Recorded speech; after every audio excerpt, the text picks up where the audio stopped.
మరోసారి ఒక విలాసవంతమైన కారు, మరోసారి ఒక బాధ్యతారహిత్యమైన యువకుడు, ఇంకొన్ని నిండి ప్రాణాలు గాల్లో కలిసిపోయాయి.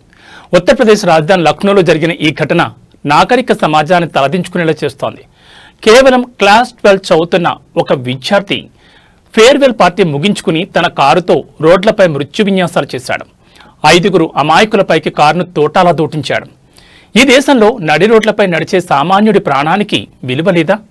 మైనర్లకు కార్లిచ్చి రోడ్లపైకి పంపే తల్లిదండ్రులను ఏమనాలి? అసలు మన వ్యవస్థలో తప్పెక్కడ జరుగుతోంది? ప్రమాదం జరిగిన కొన్ని గంటల్లోనే నిందితుడికి బెయిల్ వచ్చేస్తుందన్న ధీమాని ఈ తెగింపు కారణమా? చట్టం తన పని తాను చేసుకుపోతుందన్న మాట కేవలం సామాన్యుడికి మాత్రమేనా? ఇటువంటి పలుకుబడి ఉన్న వ్యక్తుల విషయంలో ఎందుకు చాప చుట్టేస్తోంది? రేపు మళ్లీ ఇంకో లగ్జరీ కారులో ఇదే నిర్లక్ష్యాన్ని ప్రదర్శిస్తారు.